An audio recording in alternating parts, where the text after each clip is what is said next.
Hello, everyone, and welcome to this episode of Inlay Terms. I am your host, Payman Ascari, and we have back with us a recurring guest, Mr. Harrison Burckart. Hello, Harrison, how are you? I'm doing okay, and I hope you're doing well as well. Yeah, Above all, I'm in good health, and I can't complain. Or the holiday season is upon us. oh, that's good. So, Harrison, let's see. It's been a minute since we last talked. Last time we talked, you were talking about government without taxation. Yes. And why don't you give us, first of all, how's your schooling going? Well, so far it's going well. I'm in my final semester at Duquesne University right now, and that seems to be going well. I just took my last final, but I still have a few T's to cross and I's to dot, so that'll be my next few days until I actually walk the stage. But so far, I'd say things are going okay. No, that's good to hear. We were talking backstage, and you mentioned that you were. What were you mentioning? You're upset with the funding, the endowment, something. Oh, okay. I'll explain. I'm upset with the amount of cuts within the government because I think there aren't enough in the United States government, and Canada certainly has its own share of waste too. I'm sure that if you look into the balance sheet, a lot of that stuff shouldn't be there. But I still think that the climate, first of all, the political climate has shifted in such a way where I think these endowments would be more acceptable once people realize what they are. And as people are wanting to find new solutions in the government, because the more people look at what's going on, the more frustrated they get.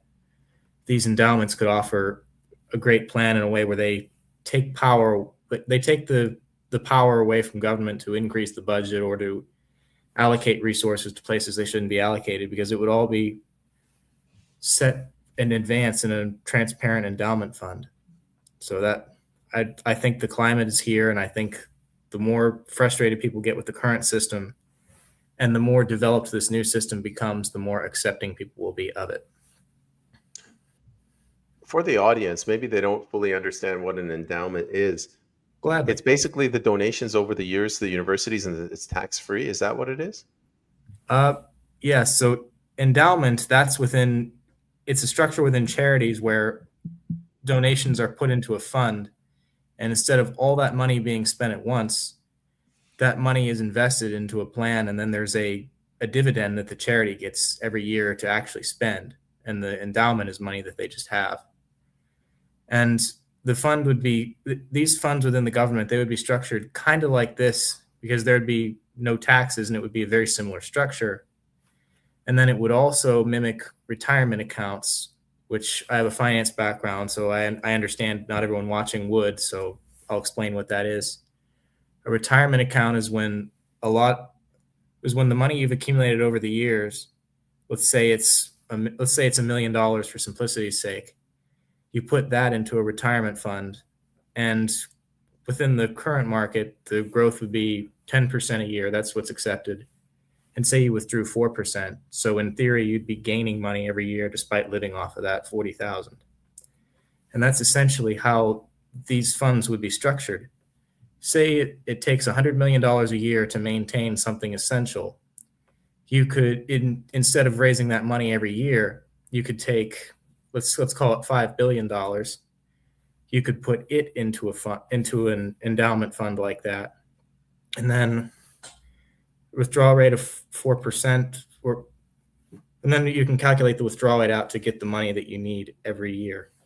So and then the upside of this is you're also making money because you have it invested into this endowment fund. So over the years, the percentage that you allocated to be withdrawn increases if you want it to. And eventually, as you need to expand whatever that service is, you can within the constraints of that. Sorry, I hope I So, explained it. no, you did. You did a great job. Where does the money originally come from? Do you have to go to the taxpayers and say, everybody hand over $5,000? Uh, you wouldn't have to tax anybody more than they're already being taxed. It would have to be set up in such a way where the corruption and waste within government is being taken out. That's why that's so essential for a number of other reasons, but also for this. And you could honestly just reallocate the money, and through both that reallocation and restructuring the government to be smaller, you can just take the base amount every year until you have enough allocated so that the funds will sustain themselves into perpetuity. And then nobody has to be taxed anymore. Hopefully, Okay, let's take a concrete example. Let's take public education. Let's say it costs, again, for simplicity's sake, $1 billion a year to run the public education system, and right okay. now it's being funded through taxpayer money. So the taxpayer money, the citizens are taxed. The money is given to the executive government, executive branch, and then they disperse it to the public education. What you're saying is instead it should go into a fund, and that fund should generate a revenue, and that revenue is released directly to public education. Well, the public education would be funded through the fund, and I'll explain it this way. Say you had, instead of that $1 billion a year having to allocate that with taxpayer dollars every year, you could instead take $50 billion, which on a government scale really is achievable, and that you wouldn't have to have any more taxes than you already have. And you could then put it into an investment portfolio, whether that it could be stocks, real estate, anything. It would just be like a typical hedge fund. It wouldn't get any special treatment in that sense, other than there wouldn't be any taxes. And instead of having to liquidate or having to do anything like that, you could have yourself paid a dividend every year through the fund. And even, let's say it's a 2% dividend for simplicity's sake, there's your $1 billion. So you get that every single year, and it's in a way that's growing. And obviously 50 billion is, when you do the math, the standard withdrawal rate of 4%, it's obviously twice as much as you would need to get your $1 billion a year. However, the funds should have a little bit more than that so that it would just be super secure and you're good to go no matter what. Now I'm just now almost like trying to irritate you here, but would you imagine, would there be multiple different funds, like one for public education, one for healthcare, one for Yeah. pensions, Yeah. or 100. would you just have? Go ahead. Go ahead. I didn't mean to interrupt you. You can finish if you'd like. No, I mean, But like, would you have a I, dedicated fund for every service, or would you have one massive one and then give the money back to the people and say, spend it wherever you like? well, I'm in favor of as many little funds as possible, because I believe if you have huge funds, then not only that really doesn't eliminate the problem of corruption and waste, it just puts it into a different place. So let's take that example where you need $1 billion a year and you had a fund. Instead of having one $50 billion fund, say you had one 100 $500,000 funds, or sorry, I don't know if the math is right on top of my head, but you split it up into 100 ways, and then each local place can just get what it needs from that fund. That way, you don't have the government conglomerate telling people what they need to spend, or you don't have the money wasted on a bunch of administrators. Just keep it as small as possible, and it could be managed by like local financial advisors in that area, or local financial institutions, whatever the preference would be. Honestly, just whoever's the best, whoever's the most qualified. So it could be localized through splitting it up into smaller funds, and that's just, and the fund structure really doesn't change. You just obviously have less money in each and more of them. And it's completely privatized in the sense that private businesses are managed, or private financial businesses are managing it just like they'd manage other people's money, and they obviously can't touch it, just like they can't touch their clients' money. So that's taken care of. Hopefully, I'm making Uh, sense. yeah, it does. The dividend from the fund, does it go back to the citizen, or does it go to the different departments? Well, the dividend from the fund is meant to be the funding that taxation would provide. So, say the $1 billion dividend, or split up into however many dividends, however you structure it. Say if you spend all the money and you don't need any more, then that's great. If you're somehow over budget, then you need to cut some things. It would be like the private sector where you can't just be over budget, and that's okay. You'd have to cut some of the things.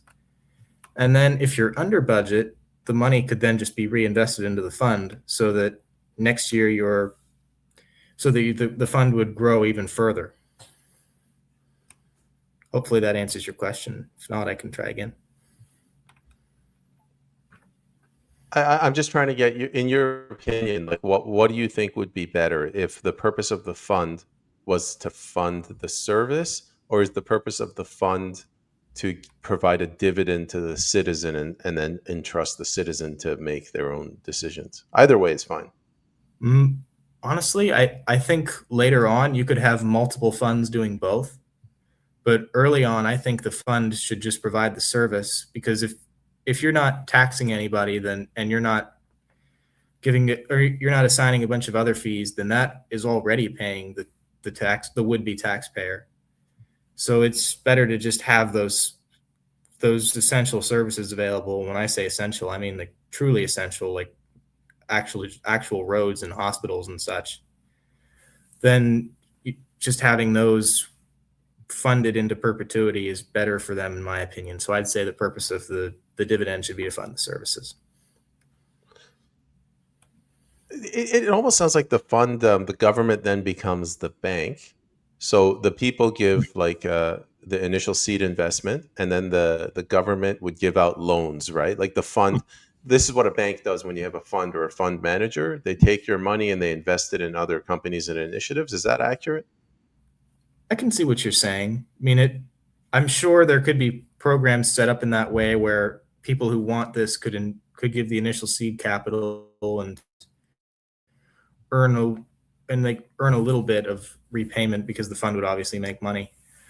But I would say not really because the fund isn't actually restructuring government. The fund is just there so that the government that is has less power in the sense that it cannot determine how much money is being allocated to these things, and it cannot steal from the taxpayers in order to somehow allocate more to this thing because what you need is already there and will be there forever.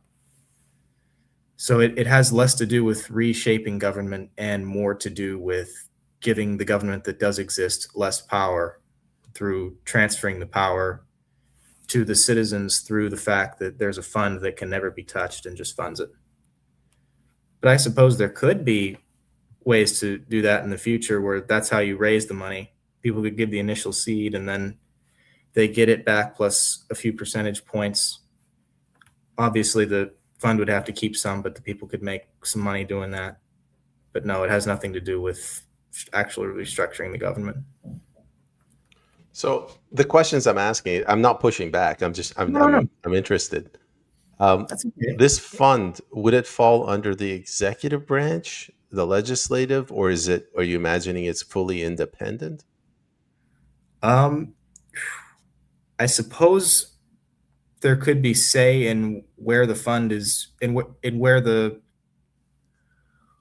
say education. I suppose there could be say in what's important within education, but I would imagine that the fund is not an independent branch, but independent in the sense that the people have more say in what's going on through the fund being completely transparent and the fund being much more localized than the government. So whichever branch of government wanted to say whatever they wanted to say about where the money should go, they can do that. And the people would have control over the fund in the sense that they could determine where the dividend is, like the locality. And that ultimately they would have the most power. So it would be independent in that sense, but not an independent agency like the Federal Reserve. We don't want to do that. Right. Well, the Federal Reserve is private. What I meant is, you're right. That's that's a different Yeah. problem. Um, would it fall under the IRS or the Department of the Treasury, or would it be something co-equal, like how you have the Supreme Court, the legislature? You would create a fourth branch. It would be something else entirely. And I don't know if there would have to be a fourth branch. It would just be the source of funds rather than changing the way government is made. The only reason I'm saying it would take away power from the government we have now is just because it would naturally do that through them not having control over the funds anymore. But no, there wouldn't have to be a fourth branch or anything like that. It would just be a different source of funds that would replace taxpayer dollars. And I suppose it could replace the IRS and everything like that, because if you're not taxing people, you don't need an IRS anymore. So you could just have people in charge of making sure the fund is allocated to where it needs to go. But obviously that could get bad too. You need to be very careful with the way you structure things. So there wouldn't need to be a fourth branch of government. It would be more independent than that. Hopefully I'm making sense. Oh, you are. Here's a follow-up question for you. Is this any different from a sovereign wealth fund? If so, how not? Uh, it is similar, but there are differences. A sovereign wealth fund, it's money that the government has, and it's just kind of there invested. It's not necessarily replacing taxpayer dollars. It's just kind of a reserve that's there, and that's not a bad thing to have. We could still have a sovereign wealth fund and do this, but these would not be a sovereign wealth fund in the sense that instead of just being extra money that's off to the side, it's the money that through the dividends is meant to actually fund the things the government provides. Hopefully that makes sense. So it's like you're taking the sovereign wealth fund and you're fusing it into the organs of government, like it's the primary funding source. Yes, essentially. It's like a sovereign wealth fund, but it is the funding source. It's not just off to the side. And with this, would you have like a department of fund management, or would you just outsource it to the banks, like This, private pension? honestly, there'd be a place for both. This department could work directly with the advisors and the institutions that you outsource to, and in that sense, there's the control is not in the hands of one party. So you could have this department that only oversees things and talks about what is needed and where, and you could have the actual management outsourced to local financial advisors managing the local funds of their area. So it could be a symbiotic relationship over time, but there's definitely a place for some department making sure this is managed, but you have to be very careful adding government departments because the nature of them is they say they need more and more power until eventually they just replace the corrupt system that they were meant to eliminate. So there's a So place. Sorry, go ahead. no, keep going. I thought you were done. So it could be there, but yeah, in primary is outsourcing. That's what you'd have to do. But go ahead. I guess my question would be, how do you prevent fraud? For example, if you become the president of the United States, and Mm. so in theory you run this department that manages the fund management, and then Sure. I sell Santa hats, and I know you've been on my podcast. Like, how do you prevent the money flowing illicitly? Hmm. Well, you ask a good question.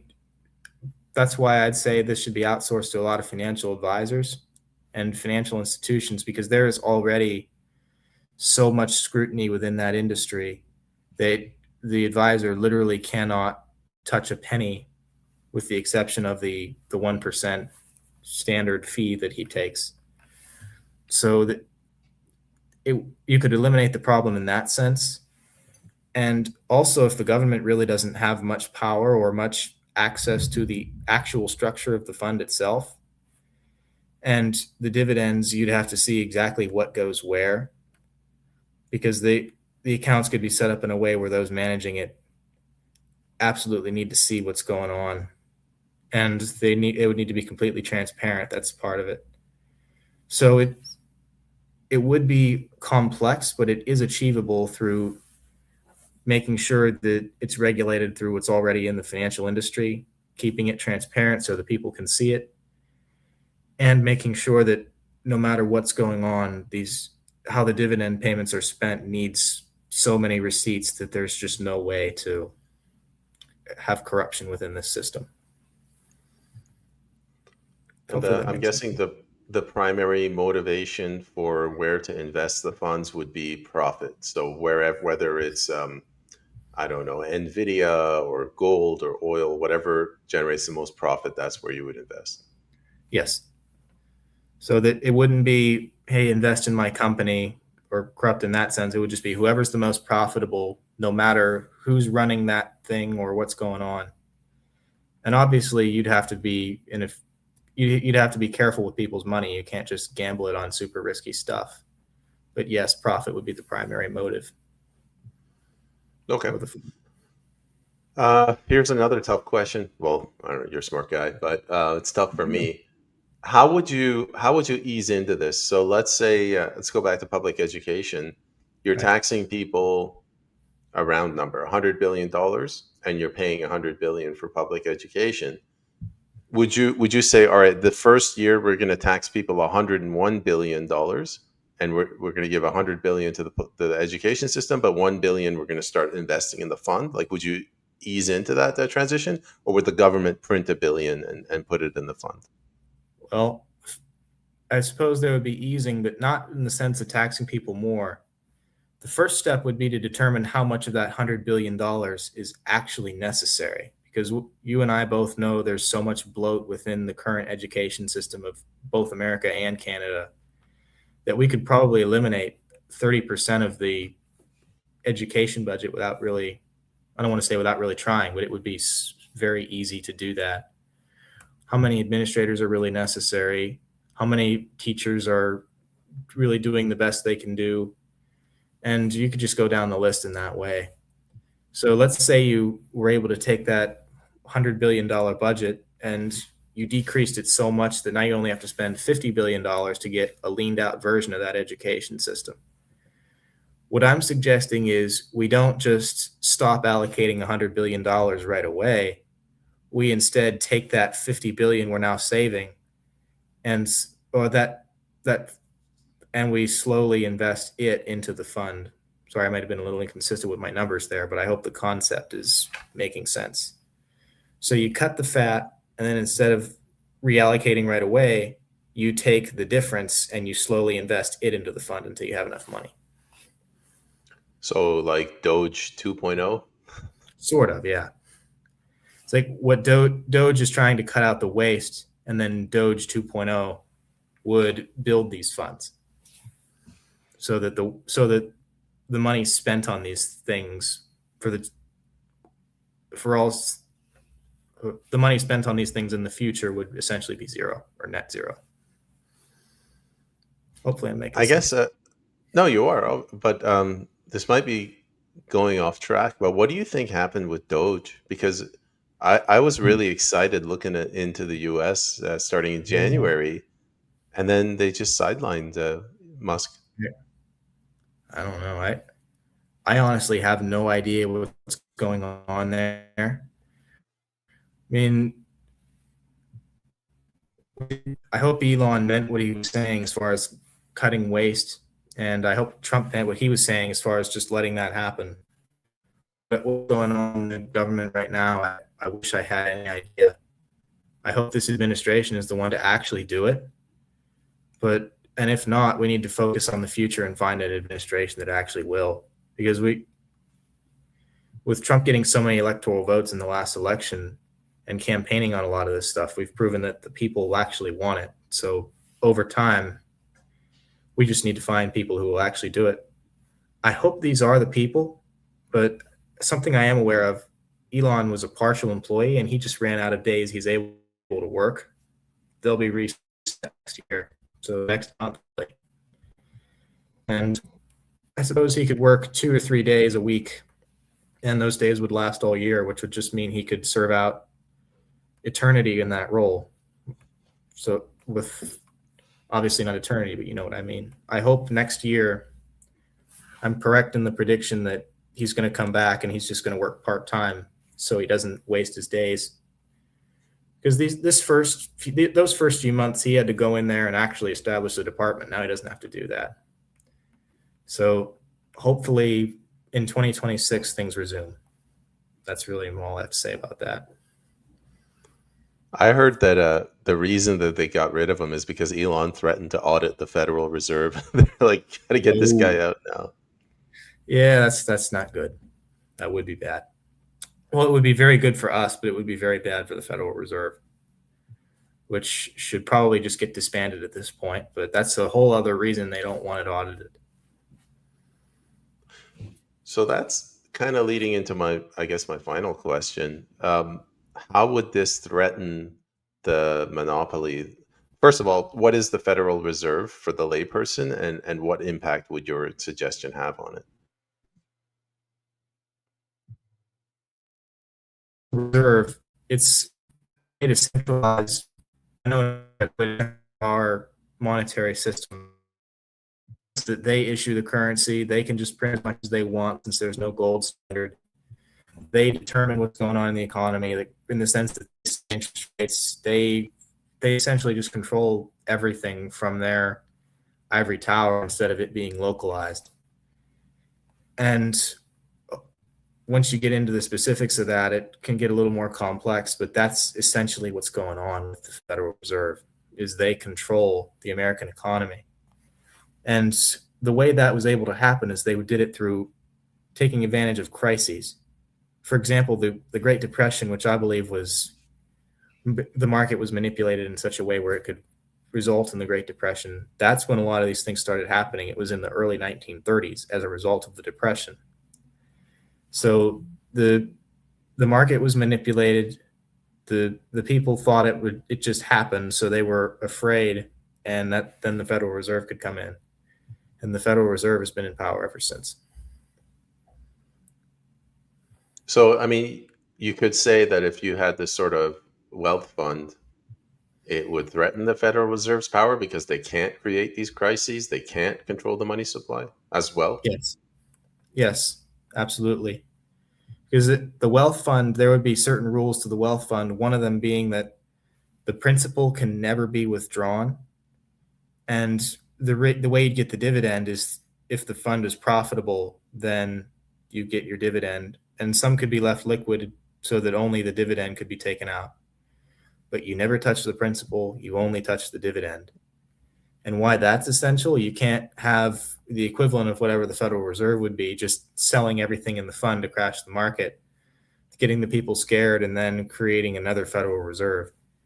It would be locked in there, which means there'd be more stability within the markets. There would be a, a steady stream of investors, no matter what the economic cycle is, because there's obviously this much money going around in these funds. And there would just be a layer of security, obviously, through guaranteeing these services into perpetuity. You have one, but there'd be another layer of security in the sense that that if you have this amount of money in the market, this amount can never be touched. So the fluctuation is this instead of this, which makes people want to invest more, which just makes the entire economy run better because people feel more secure about what's going on. Hopefully, that's a good analysis of it. No, it is. Um, when would you grow the principal? I mean, would you grow it as the population grows? Would you grow it as the economy grows? How would you manage that? Well, the plan would be for the principal to just grow naturally, and this, as long as the fund is well invested, you can just keep on putting the money. You can just keep the money in the fund. You don't even have to keep on doing anything, and you just keep and whatever the dividend is, you could just increase it in the sense that it's a certain percentage of the fund, no matter how much the fund is. So you could so as the population increases, as a bunch of other things happen, you obviously spend more of that dividend. And the reason it could be set up so that if you're under budget, you just reinvest it. Then obviously, as the population and everything would grow, your expenses would increase. So you would just spend the entire dividend, and that's how it would be set up. I'm Is just that trying to does that think make how this would work. So you And you and me and our generation, this generation invests $10 billion in the education fund, and Right. then 3 generations later, your great great grandchildren, are they still living off of that $10 billion, or does the 10 billion grow into a trillion? How does that work? Uh, they would be living off the money. I don't know if it would grow into a trillion, but it would be significantly more than 10 billion in the sense that say you say you're withdrawing let four is standard. I've used two. Let's cut in the middle and say you withdraw three. So the standard growth rate is 10. You withdraw three. So the standard growth rate of the fund would be 7. If your fund is growing 7% into perpetuity, you're quickly going to multiply your money. And if we're talking money that's not going to be touched for several generations, that 10 billion could easily turn into 100 billion or even much more by the time grandchildren are around. And what So would happen instead of you having if to put more in, what would happen if in three I'm listening. generations that so you had 10 billion principal, it's generating $1 billion a year, which covers the education revenue. In 3 generations, that 10 billion goes to a trillion. It's generating 100 billion a year. You only need 10 billion for education. That 90 billion, does it go towards the principal? Do you just give a dividend back to the taxpayer? What happens? Well, whatever's left, I mean, the dividend, I would say that whatever you don't spend on what it's supposed to be, you just reinvest it into the fund so that future funding is secured no matter what. But if it's more money than you could ever need for education, there could be talks about taking some of the money out and putting it into different funds, or even as education changes, you could split the fund into more things because say there's, for example, let's say there's a path for the kids going to college, and let's say there's a path for the kids who just want to go to trade school. You could split the fund up that way. And if there's more money than any education system could ever need, you could take some of the funds out and allocate the funds to different areas. And if there's no funding needed anywhere else, because this would probably happen with every other fund too, because it wouldn't be able to be touched, then you could just pay a dividend back to the would-be taxpayers. So it This is kind honestly of just like depends a on circumstances. it's kind of like a UBI, except instead of taxing the rich and giving to the poor, you're actually generating wealth and you're allowing people to live off of that wealth.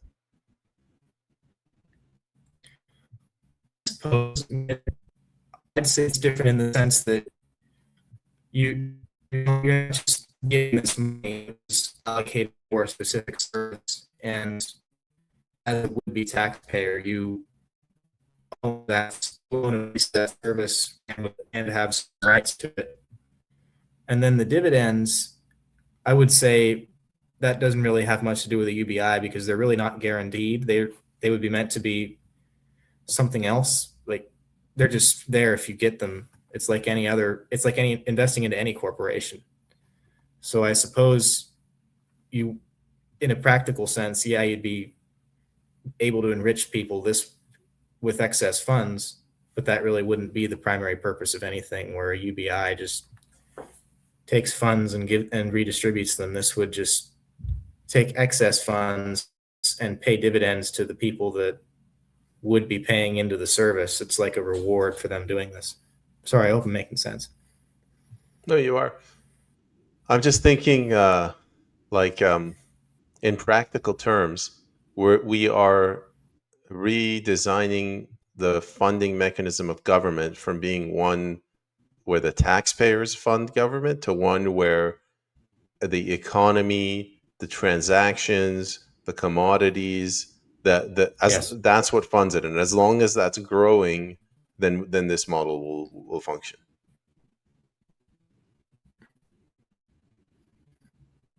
Right. And that does mean you would have the economy going. Am I still with you? Yeah, yeah. There's some connection issues, but I Are you can still hear you. there? I'm here.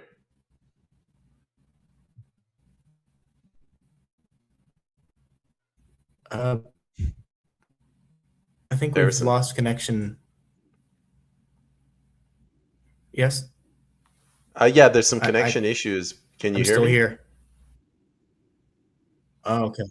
Yeah, I can hear you.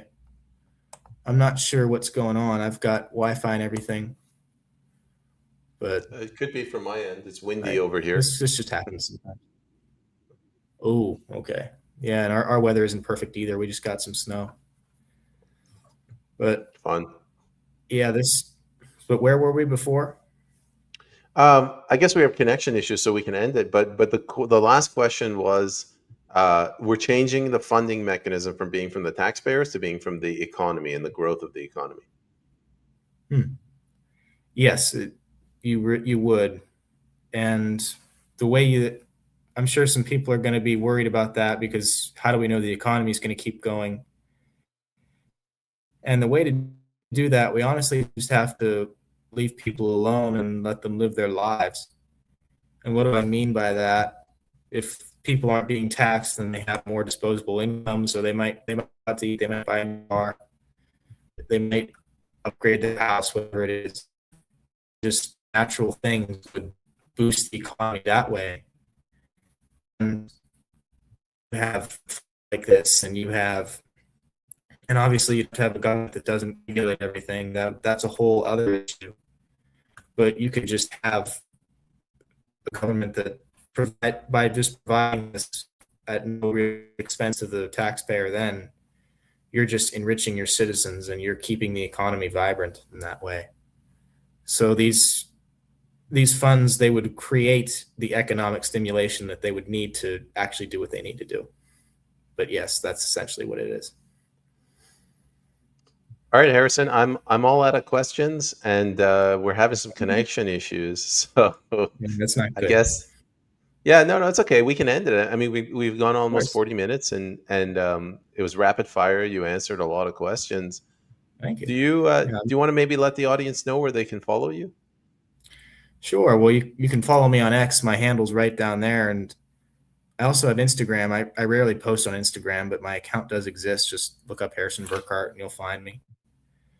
And I do have a Facebook account too. The same situation as Instagram. I almost never post on there. I just kind of have an account. But just look up Harrison Burckart and you'll find me.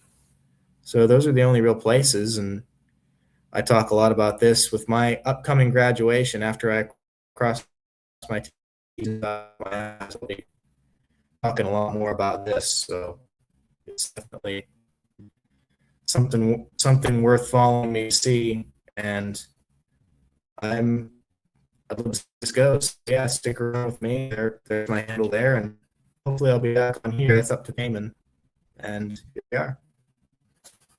But yeah, Sounds good, Harrison. I that's wish you the that. best of luck with your graduation, and hopefully you'll make your way into the Trump administration and implement some of these policies.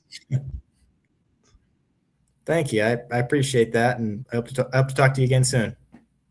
Sounds good, Harrison. You take care, and goodbye to the audience as well. You as well, and